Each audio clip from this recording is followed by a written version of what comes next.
"I'm sorry, sir. Your name isn't on the guest list." The wedding coordinator checked her tablet 3 times before looking up at me with embarrassed eyes. "There must be a mistake," I said. "I've checked every table assignment. Richard Hale isn't listed."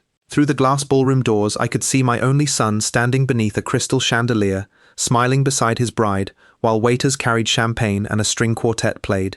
Daniel was less than 50 feet away. He never looked toward the entrance. Maybe he didn't know I was there. Or maybe he knew exactly where I was supposed to be. I tightened my grip on the walnut keepsake box I had brought as their wedding gift. Inside were my late wife Linda's handwritten recipe cards, something she had dreamed of passing down to Daniel's future family. The coordinator lowered her voice. "Would you like me to call someone?" I looked inside one final time. Emily's parents were being escorted to the head table. Her cousins filled the room. Her uncles greeted guests near the bar. But somehow, the father of the groom had no seat. "No," I said quietly. "I think I've seen enough. My name is Richard Hale. I'm 68 years old, retired, widowed, and until that evening, I believed there was nothing I wouldn't do for my son. The wedding was outside Nashville. I lived near Knoxville, 4 hours away. I had left before sunrise because I didn't want to risk being late. The navy suit I wore was the same one I had worn to Linda's funeral 3 years earlier. She had bought it for our 40th anniversary. "It's timeless," she'd said, straightening my tie. "You'll wear it to every important family occasion." She was right. I just never imagined one of those occasions would end with me sitting alone in my truck outside the venue. Daniel hadn't always treated me this way. As a boy, he waved twice before getting on the school bus. When Linda became sick, he mowed the lawn, helped around the house, and drove her to chemotherapy whenever I couldn't leave work. Back then, I thought we had raised him well. After college, Daniel started a construction company. For a while, business was good. Then material costs rose, investments failed, and a commercial project collapsed halfway through. When he and Emily bought their home near Franklin, I paid half the down payment from my retirement savings. Daniel promised to repay me. I told him to focus on building his life. A year later, he called sounding ashamed. "Dad, I might fall behind on the mortgage. How much do you need? I'll figure something out." "You just did." One payment became 2, then 3. Eventually, I set up an automatic transfer directly from my bank, nearly $2,000 every month, for 3 years. 36 mortgage payments. I wasn't rich. Every payment meant postponing repairs, skipping vacations, and driving my old truck another year. But I never considered it a sacrifice. Helping your child was simply what fathers did. At least, that was what I believed before my son removed me from his wedding. The drive home felt longer than 4 hours. Halfway back, I stopped at a rest area and opened the keepsake box. Linda's handwriting was still neat and gentle. I remembered something she used to tell Daniel whenever he made a mistake. Character isn't measured by how you treat people when everyone is watching. It's measured by how you treat the people who will love you anyway. I wondered whether Daniel had forgotten, or whether I had failed to teach him. I reached home near midnight, hung my suit in the closet, and placed the unopened gift on Linda's old sewing table. Then I sat at my computer and logged into my bank account. There it was, automatic mortgage transfer, first business day of every month. I stared at it for almost a minute. I didn't shout. I didn't write an angry message. I didn't threaten him. I simply clicked, cancel automatic payments. A confirmation appeared. "Are you sure?" For the first time in 3 years, the answer was easy. Yes. The next morning I expected anger. Instead I felt lighter. My life returned to its ordinary rhythm. I volunteered at Habitat for Humanity, met retired friends for coffee, mowed my lawn, and watched cardinals gather at Linda's bird feeder. Only one thing had changed. My account no longer lost $2,000 every month. For the first time in years, I repaired my truck, replaced the leaking water heater, and bought a recliner that didn't feel as though it might collapse beneath me. Every purchase brought a flicker of guilt. Then I reminded myself of the truth. I had not become selfish. I had simply stopped paying someone else's bills. Daniel didn't call after the wedding, not to ask why I hadn't attended, not to see whether I made it home safely, not even to offer an explanation. At first, I tried to invent one for him. Maybe the coordinator had made a mistake. Maybe Daniel thought I was seated somewhere else, but silence has a way of exposing what excuses try to hide. 3 weeks later, I found an old Father's Day card in a kitchen drawer. Daniel had been 12 when he wrote it. "To the best dad in the world. When I grow up, I want to be just like you." I sat there holding that card for a long time. People don't become strangers overnight. It happens one compromise at a time. Exactly 1 month after the wedding, my phone buzzed while I was shopping. Daniel had finally contacted me. For one hopeful second, I thought it might be an apology. The message contained 5 words. Dad, the mortgage is due. No, how are you? No, I'm sorry. Just a payment reminder, as though I were an accounting department that had missed an invoice. I finished shopping, went home, made dinner, washed the dishes, and read the message again. Then I typed, then I suppose you should pay it. His call came immediately. I let it ring. Then came another, and another. By morning, I had 10 missed calls and 3 new messages. Dad, answer your phone. This isn't funny. The payment didn't go through. Call me ASAP. Still nothing about the wedding. That evening, I finally listened to his voicemail. Dad, the bank says the payment wasn't made. There has to be some mistake. Mistake. He honestly believed the problem was with the bank. Not once did he wonder whether the man paying his mortgage had been hurt badly enough to stop. That was when I realized I hadn't merely been protecting Daniel's house. I had been financing the illusion that his choices had no consequences. And every illusion eventually comes due. The following Saturday, someone pounded on my front door. Daniel stood outside in a wrinkled suit, his beard unshaven and dark circles beneath his eyes. I stepped aside and let him enter the house where he had grown up. He looked around at Linda's quilt, the family photographs, and the grandfather clock as though he had forgotten they existed. Finally, he said, "The bank says we're 30 days behind." "I know, you cancelled the payments." "I did. Why?" I looked directly at him. "You truly don't know." He lowered his eyes. "I thought maybe something happened with your finances." "My finances are fine." "Then why did you stop?" I pulled out a chair. "Sit down." The silence between us felt heavier than an argument. Then I asked, "Why wasn't I at your wedding?" His face tightened. "Dad, it wasn't supposed to happen like that." "How was it supposed to happen?" "The planner messed up. It was chaotic, hundreds of guests." "So why didn't you call me afterward?" He stopped. "You had an entire month," I continued. "You were too busy to ask whether your father made it home after driving 4 hours." "I'm sorry." The apology sounded automatic. "Are you sorry because you hurt me?" I asked. "Or because your mortgage payment disappeared?" He didn't answer. That silence answered for him. Then the doorbell rang. Emily stood outside holding a bakery box. "I didn't know Daniel was here," she said. Neither did I. We sat around the kitchen table. No one touched the cinnamon rolls she had brought. Emily spoke first. "Richard, I owe you an apology. I found out yesterday that you were making our mortgage payments." Daniel stared at the table. Emily looked at him. "You told me your business covered the house. I was trying to protect you." "From what? From worrying?" "No," she said. "You were protecting yourself." Daniel admitted he had never told her about the transfers. He had allowed his wife, her parents, and everyone around him to believe his business was thriving, while my retirement account quietly kept their house secure. Then I asked the question neither of them wanted to answer.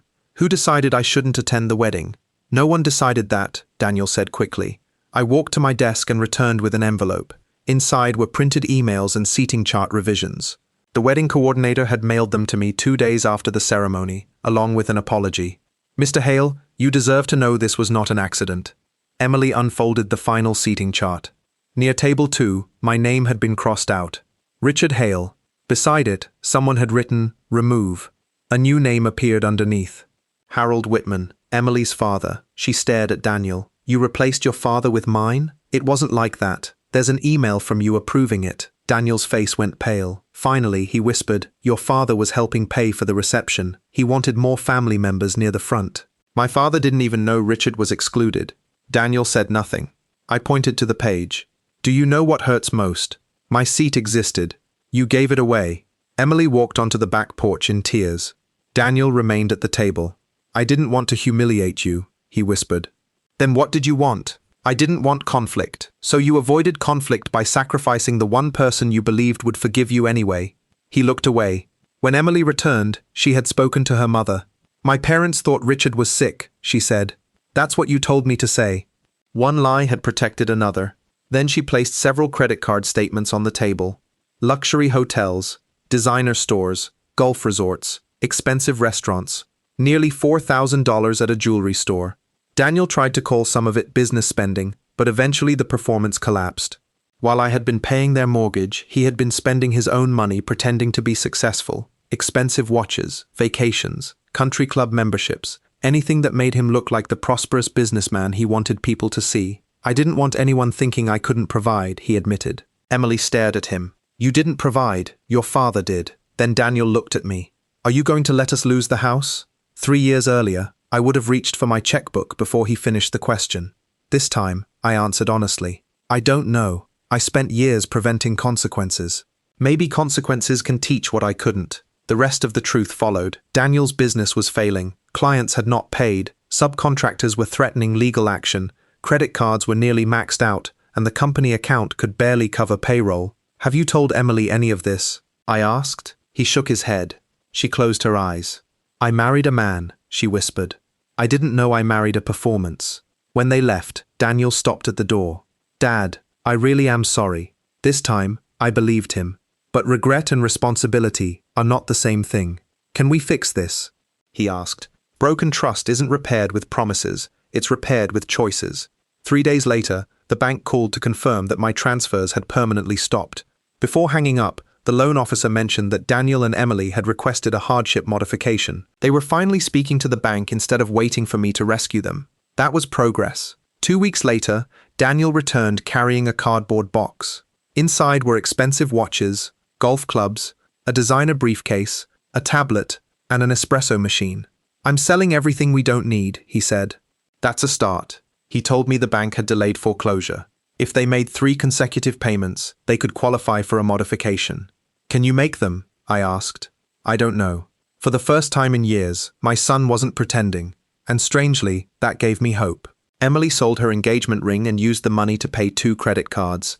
Daniel sold a company truck, cancelled the country club membership, gave up his luxury SUV, and began doing remodeling work himself, instead of acting like the owner of an empire. Then one morning he called. Dad, I need a favor. I waited. Not money, he added. Advice. We spent 4 hours at my dining room table building the first honest budget he had ever made. Necessary, optional, waste. The waste pile became enormous.